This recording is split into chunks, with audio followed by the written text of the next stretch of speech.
Après un hiver long, froid et même enneigé, le soleil est revenu sur le Portugal.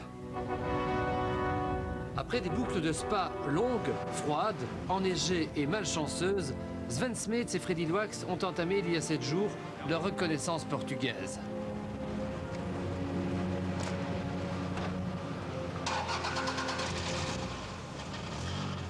Pendant une semaine, ils ont reconnu les 350 km du parcours, virage par virage. Links 50, draad in.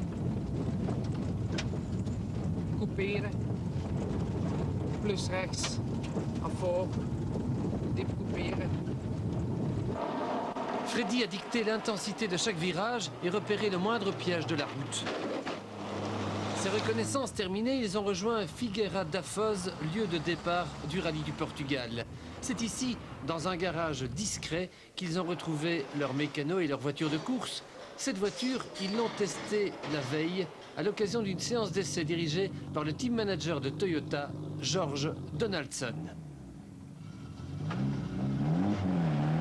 Freddy et Sven ont le droit de rouler 30 km, question de découvrir le pilotage de la Celica sur la terre caillouteuse.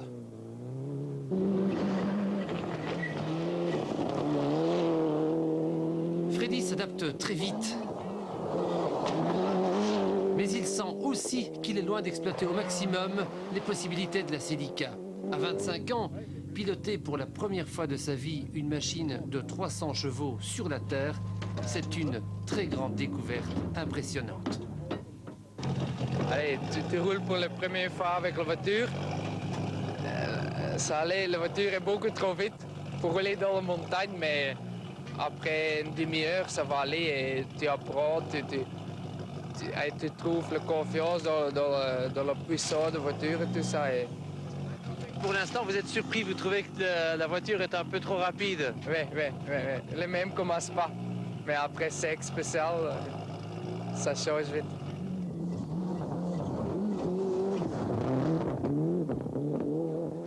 Retour au garage. Lionel Carr, coordinateur Toyota, donne à Freddy et Sven un cours de changement de roue.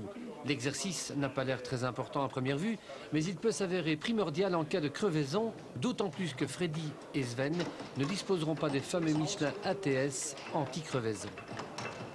Après une première répétition pour rire, Freddy et Sven subissent un test chronométré. Attention.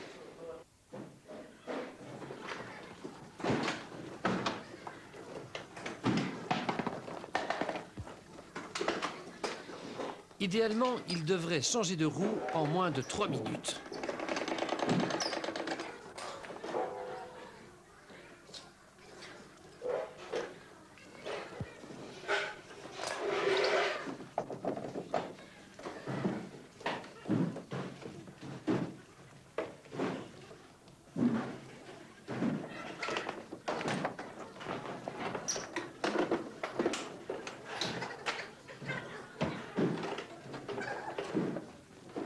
Il réalise 2 minutes 25. Lionel Carr est satisfait de ses élèves.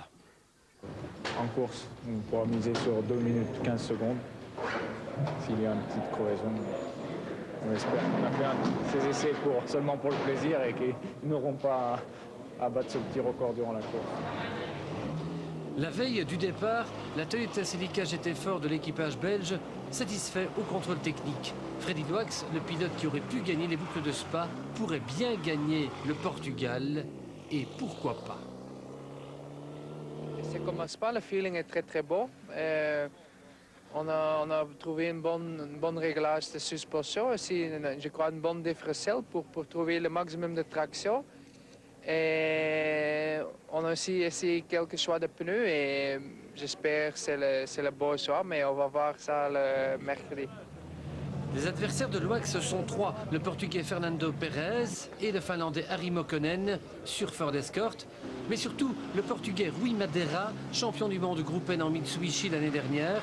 Il connaît le parcours comme sa poche, il est l'incontestable favori.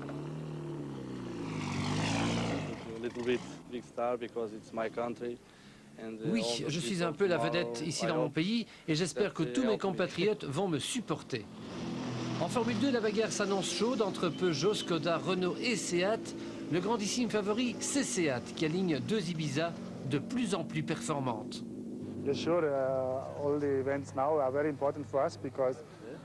Pour nous, maintenant, toutes les courses sont très importantes. Ici, ce sera notre première course sur Terre et il nous faut prendre beaucoup de points pour viser la tête du championnat.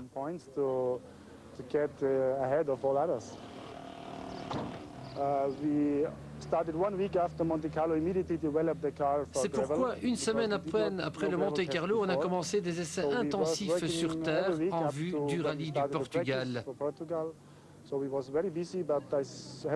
On a travaillé très dur jusqu'au dernier moment et je peux dire qu'on est confiant.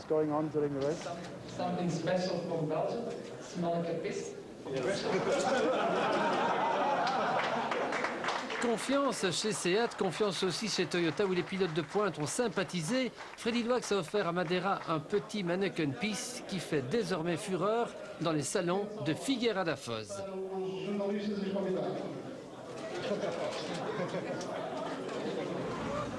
Les choses sérieuses commencent.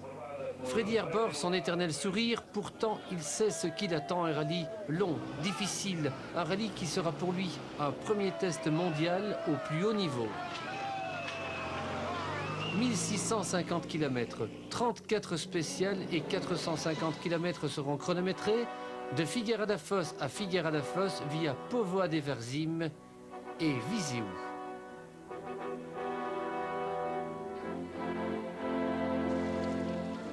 Tous les regards sont tournés vers Freddy Loax. Ses supporters, les amateurs de beaux gestes, la Belgique sportive croise les doigts.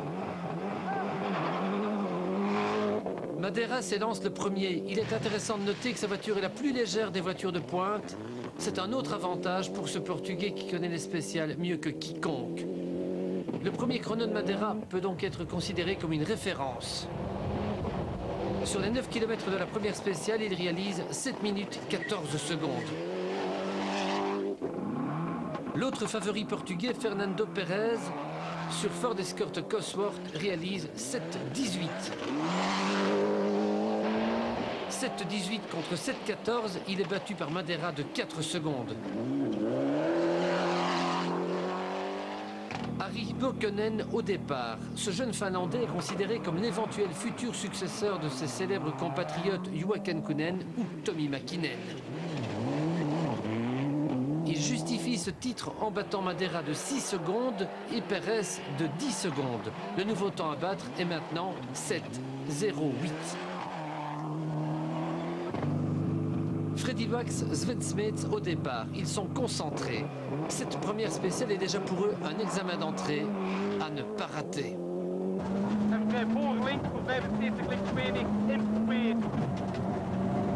On sent dans la voix de Sven Smets une grande motivation. On voit dans les coups de volant de Freddy Loax une grande précision.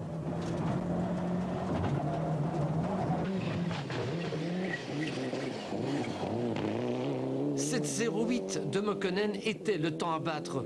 On se frotte les yeux en lisant le chrono des deux jeunes Belges.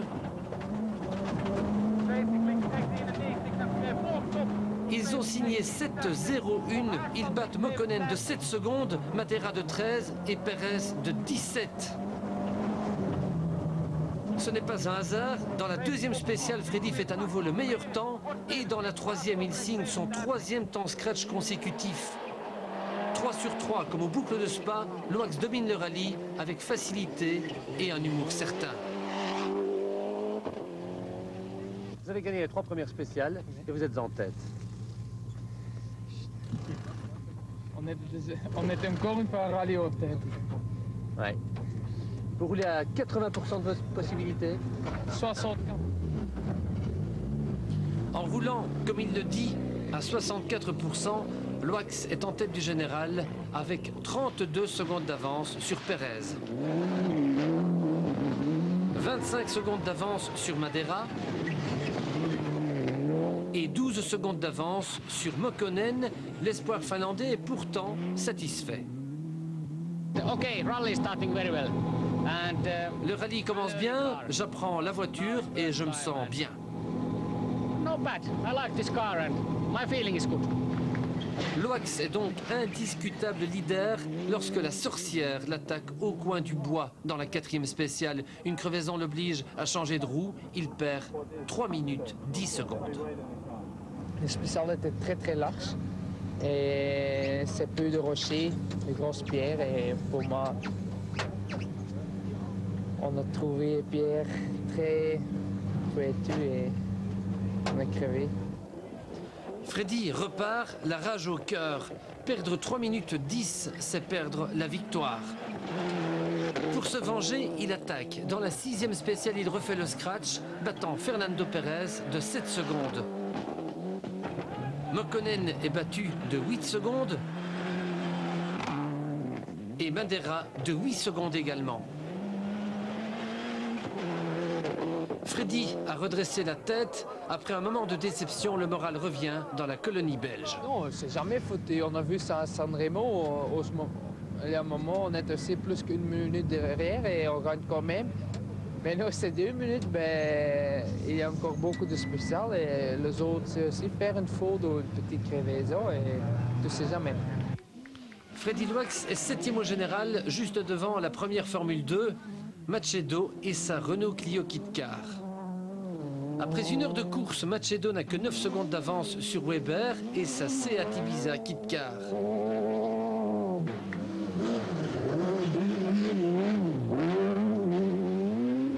Depuis la crevaison de Freddy Loax, le Portugais Rui Madeira a pris la tête du rallye et il la garde.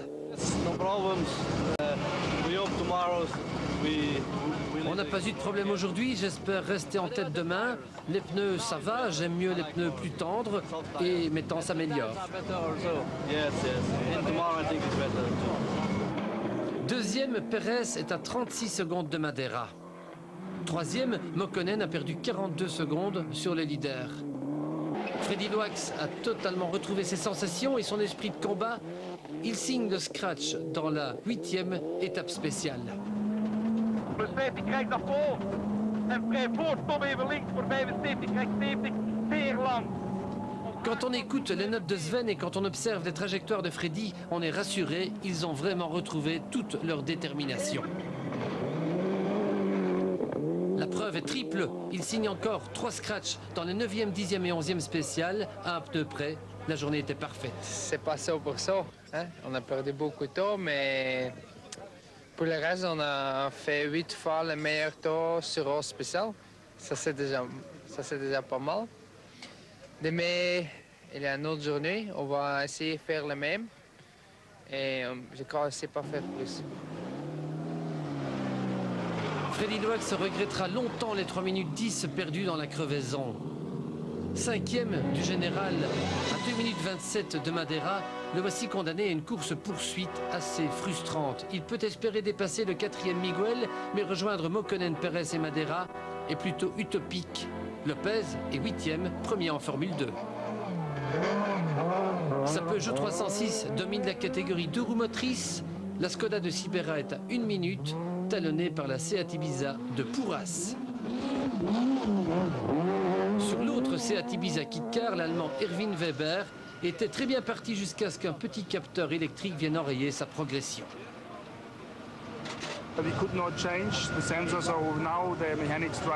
On n'a pas pu changer le capteur, donc les mécanos sont en train de remplacer tout le système de gestion électronique et j'espère que demain ça ira bien. La deuxième journée commence plutôt bien pour les Seat qui réalisent sur le circuit d'autocross de Lousada les 2e et 4e meilleurs temps en F2. Elles sont battues par la Peugeot 306, mais elles devancent facilement les Skoda. Freddy Loax entre en piste. Il est opposé au japonais Kamioka sur Subaru. Opposé est un grand mot. Freddy n'en fait qu'une bouchée. Il lui inflige une raclée de 7 secondes et le Belge en profite pour réussir son premier temps scratch du jour.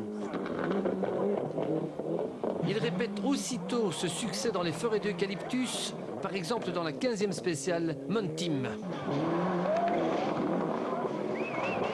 Le sprint ne dure que 5 minutes 30, mais Loax bat Pérez de 3 secondes et Madeira de 4 secondes. Harry Mokkonen est battu de 5 secondes. Jorge Bika de 8 secondes. Miguel sur Ford Escort RAS de 9 secondes. Et Monster Kamioka de 13 secondes. Dans les spéciales 16, 17, 18, Freddy reste le plus rapide. On peut l'affirmer, il est l'homme fort du rallye du Portugal 96. Rien ne l'arrête, même pas l'une ou l'autre touchette.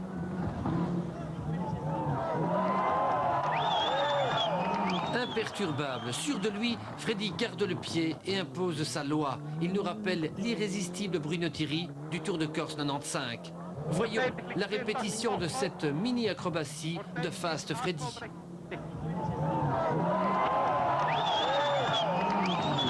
Le bilan est étonnant. Depuis le matin, Loax a repris 1,50 à Miguel. Il l'a bien sûr débordé. Les autres additions sont salées. Grosso modo, il a repris 50 secondes à Mokonen, 30 secondes à Perez et 20 secondes au leader Madeira.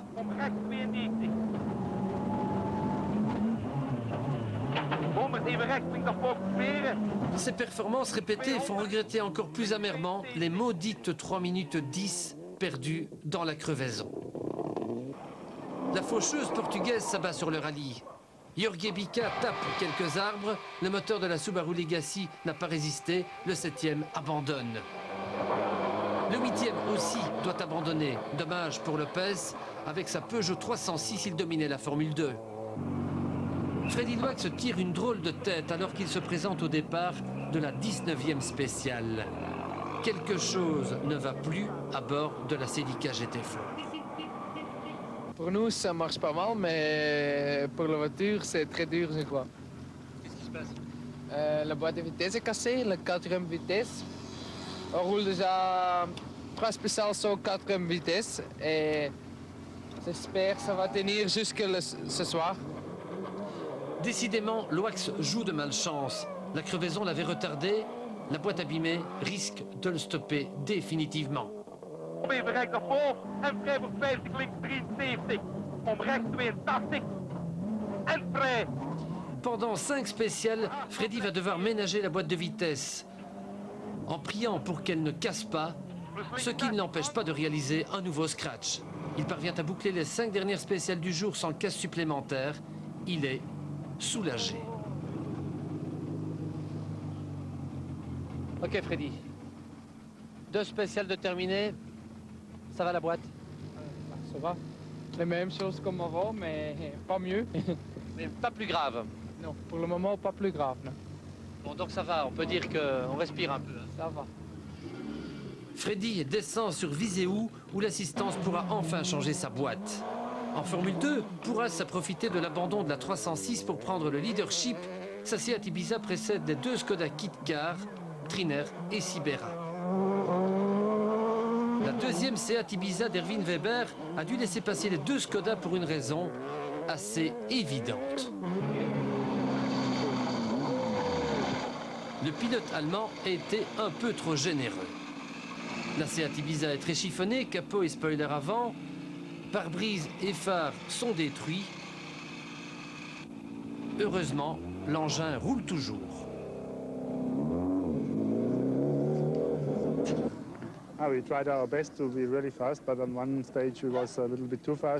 On faisait de son mieux, on a attaqué un peu trop, on a fait un tonneau et j'espère qu'on pourra réparer. Chez Toyota, on a réparé la Celica de Freddy. La boîte cassée a été démontée et remplacée par une nouvelle en moins de temps qu'il n'en faut pour le dire. C'est ici qu'on voit le grand professionnalisme de ce team où des Allemands, des Finlandais, des Anglais, des Français, des Italiens, des Suédois cohabitent parfaitement mécaniquement. Freddy Loax et Sven Smets n'encaissent aucune pénalisation. No problem at all. And what we did was we phoned back to Cologne. Pas de problème, on a téléphoné à Cologne, l'ingénieur en chef n'était pas là, il faisait des tests en France. Alors on l'a contacté au fond de la forêt française, il a parlé avec Freddy. Ils ont diagnostiqué la panne, c'était le sélecteur de boîte, on l'a changé.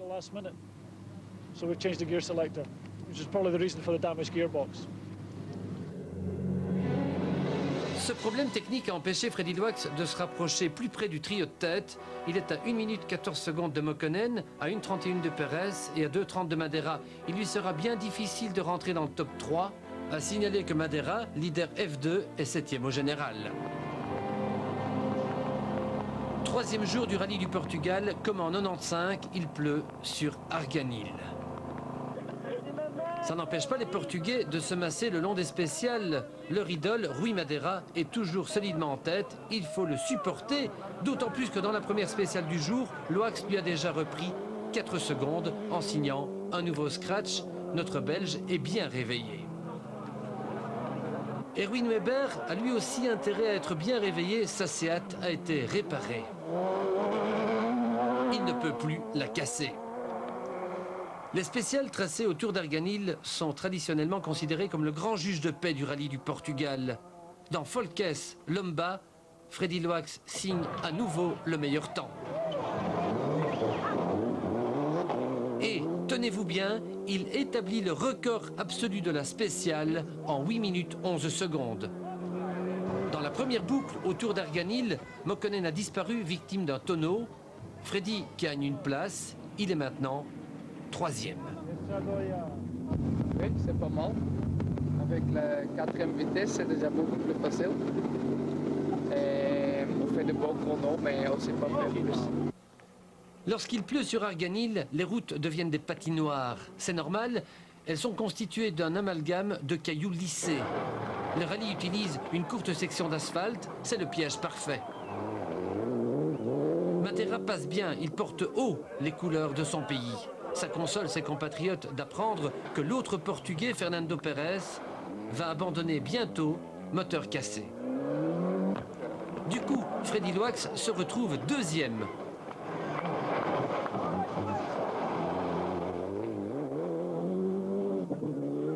En Formule 2, le trio de tête est désigné. Le vainqueur est l'Espagnol Jesus Puras. Sa Seat Ibiza n'a connu aucun problème. Puras gagne la F2 et bat à la régulière la Skoda Felicia Kit-Car de Pavel Sibera.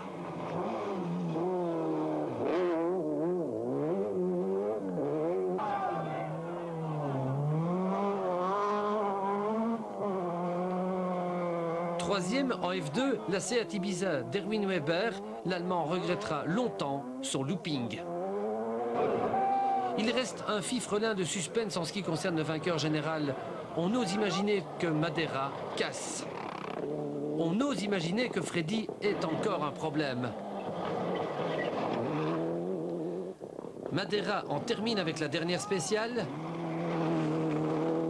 Freddy Loax en termine lui aussi sans encombre. Finalement, on peut dire que le rallye du Portugal 96 a accouché d'un double vainqueur. D'une part, les vainqueurs au général, Rui Madeira, Nuno da Silva.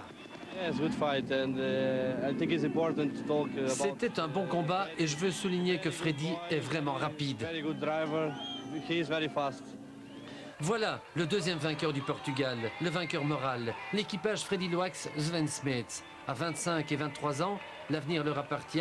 Ils ont démontré au Portugal leur étonnante pointe de vitesse.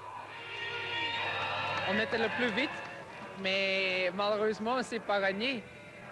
J'espère que ça va changer pour l'avenir.